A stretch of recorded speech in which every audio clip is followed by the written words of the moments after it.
నమస్తే గురుగారు. నమస్కారం అమ్మా, బాగున్నారా? ఎస్, బాగున్నాను సార్. Yes. సింహరాశి వారు ఎప్పుడు సింహంలానే ఉండాలని కోరుకుంటారు. మరి ఇప్పుడు గురువు మారిన తర్వాత ఎలా ఉండబోతున్నారు? సో 85% ఆఫ్ ద సింహరాశిలో పుట్టిన వాళ్ళు లాస్ట్ 1 year గానే 1.5 year గానే సరిగా లేదు. అంటే ఎందుకంటే అష్టమంలో శని వచ్చి కంజంక్ట్ అయినప్పుడు దెబ్బ ఎక్కడ తాకిందో అక్కడే తాకుతా ఉంటది. Okay. Second time, third time ఒకే ఎగ్జాంపుల్ మోకాళ్ళు అంటే మోకాల్లోనే 4 సార్లు, లెఫ్ట్ మోకాల్లోనే 4 సార్లు. 80% ఆఫ్ ద సింహరాశిలో పుట్టిన వాళ్ళకి యాంకిల్ ట్విస్ట్ అయి ఉంటది. ఓకే. మనకే తెలియదు, రోజు దిగే అదే చోట ఇదయ్యి కరెక్ట్ గా లిగమెంట్ అవుట్ అవడం, ఇలాంటి విషయాలన్నీ సింహానికి జరిగి ఉంటుంది. అట్ ది సేమ్ టైం మీరు చూసారంటే లాభస్థానంలో గురువు ఉన్నంత వరకు అంటే May 22 దాకా అసలు మీకు ఏ బాధ లేదు, డబ్బులు వస్తా ఉంటుంది, మీ ఫ్రెండ్ ఎవరో ఒకళ్ళు హెల్ప్ చేస్తా ఉంటారు. మీ ఇంట్లో మీ ఫ్యామిలీ అన్ని పెద్దగా మనం మాట్లాడలేము, బికాస్ అంత కరెక్ట్ గా లేదు. అదేలాగా ఇంట్లో ఎక్కడైతే పెట్ అనిమల్స్ ఉందో, స్పెసిఫిక్ గా డాగ్స్, ఇమ్మీడియట్ గా డాగ్స్ ని బయట షెల్టర్స్ కి షిఫ్ట్ చేయడం అనేది చాలా మంచిది. ఓకే. సింహరాశి వారికి పెట్స్ సెట్ కారు. నెక్స్ట్ 1 year ప్లీజ్ అండర్స్టాండ్, మీ ఇంట్లో కుక్క ఉందంటే మీరు బయటికి చెప్పడం, బయటికి పెట్టడం మంచిది. లేదంటే కుక్క ఇంట్లో ఉంటది, రెండో కుక్క అవుతుంది, మూడో కుక్క అవుతుంది, ఇంట్లో ఉన్న హస్బెండ్ బయటికి వెళ్తారు. లాజిక్ ఏంటంటే అది కుజస్థానాన్ని యాక్టివేట్ చేస్తుంది. లేడీస్ కి కుక్కకి విపరీతమైన కనెక్షన్ నార్మల్ గానే అలా ఉండదు. This is research. జెంట్స్ కి ఎంత కుక్క నచ్చుతుందో అన్ని యాక్సిడెంట్స్ అవుతుంది. లేడీస్ కి ఎంత మీ కుక్క మీద ప్రేమ ఉంటుందో అంత జెంట్స్ కి అగేన్స్ట్ అవుతారు. అంటే హస్బెండ్ అండ్ వైఫ్ లో డామినేషన్ లేడీ ఎక్కువ చేస్తారు. అప్పుడు జెంట్స్ ఏమి ఒక లెవెల్ దాకా మెయింటైన్ చేస్తారు, లేదంటే వాళ్ళు బయటకు వెళ్తారు. అలాంటి సిచ్యువేషన్ ఇప్పుడు రాబోతుంది. So you have to be little careful with respect to ఇంట్లో ఉన్న పెట్ అనిమల్స్. అది క్యాట్ అయినా సరే, క్యాట్ పెద్ద ప్రాబ్లం లేదు, but still any kind of pet animals మీరు జాగ్రత్తగా ఉండాలి. అదేలాగా మీ రోడ్స్ లో కుక్క అంతా ఉందంటే కాస్త జాగ్రత్తగా. ఎందుకని చెప్తాను, దిస్ ఇస్ స్పెసిఫిక్ పొలం, పెద్దగా దీన్ని ఎవరు రీసెర్చ్ చేయరో. లాస్ట్ 1 year లో అయిన డాగ్ బైట్స్ రేషియో మీరు చూస్తారంటే 80% సింహానికే తగిలి ఉంటుంది. సింహం, మేషం, ధనురాశి వాళ్ళకే ఈ కుక్క ఎక్కువ కరవడం, రేబీస్ అటాక్ అవడం. ఎందుకని ఇన్ని రేబీస్ మనం చూస్తున్నాము ఈ మధ్య కాలంలో? లాస్ట్ 1 month లో ఎన్ని rabies? Because of the conjunction, correct అయిన కంజంక్షన్ లో లేదు, అందుకని మనం చూస్తున్నాం. సో ఇప్పుడు సింహరాశిలో ఉన్న వాళ్ళకి పెద్ద చేంజ్ ఏంటంటే ఇల్లును వదిలేయాలి, బయటికి వెళ్ళిపోవాలి. ఒక 1 year కి తాత్కాలికంగా టెంపరవరీగా మీరు స్ప్లిట్ అవ్వడం మంచిది. ఇప్పుడు వాళ్ళు ఇల్లు వదిలేసేయాలి, ఇంట్లో నుంచి మీరు బయటికి వెళ్ళిపోవాలి. ఆఫ్ షోర్ ప్రాజెక్ట్, లేదంటే ఒక 1 year డెప్యుటేషన్, అందుకని వేరే ఊరికి నాకు పని, లేదంటే ట్రాన్స్ఫర్ 1 year కి మాత్రం తీసుకొని వేరే ఊరికి వెళ్ళడం. అలా చేశారంటే హస్బెండ్ అండ్ వైఫ్ లోపల ఉన్న ప్రాబ్లమ్స్ తగ్గుతుంది. లేదంటే మీ ఇద్దరు మధ్యలో ఉన్న సెపరేషన్ ఎక్కువ అవుతుంది. అందుకనే ఈ 2 రాశి మాత్రం నేను చెప్పుంటాను, డివోర్స్ రావడానికి ఛాన్స్ ఉంది, జాగ్రత్త. దాంట్లో కుంభరాశినే ఉంది, సింహరాశినే ఉంది. సో సింహరాశిలో పుట్టిన వాళ్ళు మీ పిల్లల పరంగా విపరీతమైన ఖర్చులు పెడతారు. మీ పిల్లలు ఫారిన్ ఆపర్చునిటీ దొరుకుతుంది, మీ పిల్లలకి ఆఫ్ షోర్ లో పెద్ద యూనివర్సిటీలో దొరుకుతుంది, పాసిబ్లీ అగైన్ యూరోపియన్ నేషన్స్ లో దొరుకుతుంది, అక్కడ UK లో కూడా ఛాన్సెస్ ఆర్ దేర్. అప్పుడు అక్కడ మీరు పంపించారంటే డబ్బు విపరీతంగా మీరు తీసుకోవాలి. అదేలాగే ఎక్స్ట్రా అప్పులు తీసుకోవడానికి ఛాన్స్ ఉంది.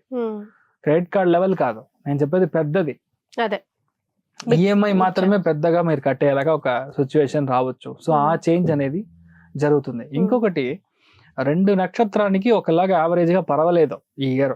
బేసికల్ చెప్పాలంటే బేసిక్గా పుబ్బా నక్షత్రం, తర్వాత ఉత్తరా నక్షత్రం ఓకే. మఖా నక్షత్రం వాళ్ళకి ఇంకా హెల్త్ ఉంది.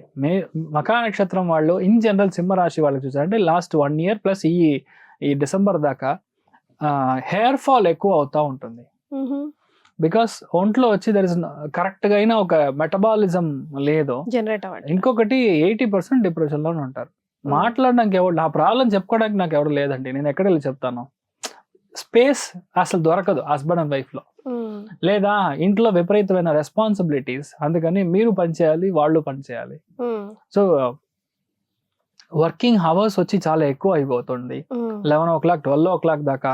80% నెక్స్ట్ 1 year కి సింహరాశి వాళ్ళు లేట్ గానే భోంచేస్తారు, లేట్ గానే నిద్రపోతారు. రావడమే 2 o'clock నైట్, లేదంటే 11:30 నైట్. అప్పుడు అన్ని మెటబాలిజం చేంజ్ అవుతుంది. అందుకని నేను చెప్తున్నాను, పాసిబ్లీ 1 year కి మీరు బయటకు వెళ్ళిపోండి. మీరు ఫారిన్ వెళ్ళిపోయారంటే సింపుల్ లాజిక్, ఇక్కడ సూర్యోదయం 6 o'clock, అక్కడ సూర్య అస్తమనం 6 o'clock. ఇక్కడ డే అంటే అక్కడ నైట్. జీవకారకుడు గురువు ఎప్పుడైతే వ్యవస్థానికి వెళ్తాడో ఆటోమేటిక్గా మీరు బయటికి వెళ్తారు. ఆఫ్ షోర్ ప్రాజెక్ట్స్ దొరుకుతుంది. This is also good opportunity for people who are working. వాళ్ళకి ఒకవేళ ప్రాజెక్ట్ బయట దొరికింది మీకు కర్ణాటకలో, లేదంటే తమిళనాడులో, అటు సైడ్ మహారాష్ట్ర, కాంబోజ దేశాధిపతి, వెస్ట్ బెంగాల్, అక్కడ మీకు దొరికిందంటే కూడా ధారాళంగా మీరు వెళ్ళొచ్చు. ఢిల్లీ అలాంటి ప్లేస్ మీరు వెళ్ళారంటే మీకు సెటిల్ అవుతారు, మీరు బాగుంటారు. ఉన్న చోట నుంచి మీరు మారడం అనేది మంచిది. ఓకే, మంచిది. మారాలనుకున్న వాళ్ళకి, ఆప్షన్ ఉన్న వాళ్ళకి మారుతారు బయట. బట్ ఇప్పుడు అందరికి ఫారెన్ వెళ్ళే అవకాశం రాకపోవచ్చు, అందరికి బయటికి వెళ్ళే అవకాశం రాకపోవచ్చు కదా సార్. వాళ్ళకి ఒకటే విషయం, ఇంటిని మర్చిపోండి. మీరు వర్కహాలిక్ గా ఉంటారు, లేదంటే మిమ్మల్ని సిచ్యువేషన్ లో డిమాండ్ చేస్తుంది. నలుగురు చేసే పనిని ఒకటి చేయాలి. అప్పుడు మీరు మార్నింగ్ 6 గంటకి మీకు స్టూడియోకి వెళ్ళారంటే, ఫర్ ఎగ్జాంపుల్ మీరు సింహరాశి అనుకోండి, నైట్ 12:30కి ఇంటికి వెళ్తారు. పర్వాలేదు సార్, అలా అయినా స్ప్లిట్ అయినా పర్వాలేదు, మొత్తానికి దూరం అయిపోయే బదులు కదా. ఇన్నవే నేను మీ యొక్క పాయింట్ కరెక్ట్. అలా మనం చూసినప్పుడు this is also one of the. అందుకని ఏంటంటే లాంగ్ వర్క్ అవర్స్, హెల్త్, ఇలాంటి విషయాలు చూసుకోవాలి. కానీ దీంట్లో పెద్ద అనుగ్రహం ఇంకొకటి ఉంది, ఇల్లు కొనడం ఖాయం.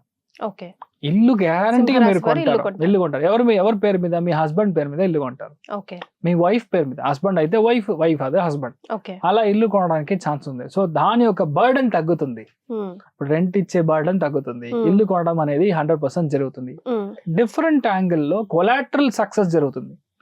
మీకు జరగదు, మీకు దగ్గర ఉన్న వాళ్ళకి, మీకు తోబుట్టిన వాళ్ళకి, మీ ఇంట్లో వాళ్ళకి మంచి విషయాలు జరుగుతుంది. చాలా ఎక్కువగా పిల్లల పరంగా బ్రెయిన్ మీకు డిస్టర్బ్ అవుతుంది.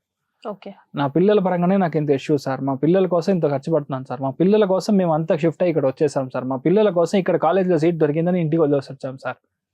ఇలాంటి కేసెస్ వచ్చి నెక్స్ట్ 1 year లో మనం ఎక్కువగా చూస్తాం. అప్పులు తగ్గుతుంది, హెల్త్ కాంప్లికేషన్స్ కొంచెం తగ్గుతుంది, 6వ స్థానం. అదేలాగా అనవసరమైన గొడవలు, అనవసరమైన శత్రువులు, వీళ్ళందరూ మనం డిస్టర్బ్ చేయరు. అట్ ది సేమ్ టైం నేను ఒకటే చెప్తాను, ఏ విషయాన్ని మీరు బయటికి చెప్పకండి. Keep the secret as secret, don't disclose anything. అది కేతు వచ్చి మీ మఖా నక్షత్రంలోనే బయటికి వెళ్తున్నాడు. So 100% when you maintain the secrecy there won't be any problem. అయిపోయిన తర్వాత చెప్పండి. మీ అబ్బాయికి నీట్ క్లియర్ చేసి మెరిట్ లో గవర్నమెంట్ సీట్ వచ్చిన తర్వాత 1 month తర్వాత చెప్పండి. మా అబ్బాయి నీట్ క్లియర్ గవర్నమెంట్ సీట్ వస్తుంది అని మీరు బయటికి చెప్తే రాదు.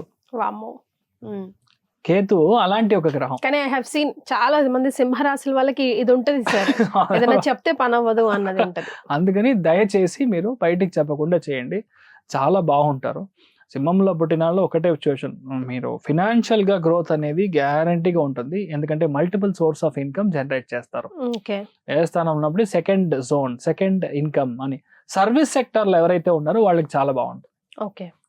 అదే ల్యాండ్ లో ఇన్వెస్ట్ చేస్తారు. సో ఓవరాల్ గా చూసారంటే ఒక విధంగా డిఫరెంట్ గా సింహరాశిలో పుట్టిన వాళ్ళకి ఉంటుంది. సో డెఫినెట్లీ బాగుంటారు, ధైర్యంగా ఉండొచ్చు. సో పర్సెంటేజ్ పరంగా మనం వేరే వేసుకోవాల్సి వస్తే హ్యాపీనెస్ షుడ్ బి 70.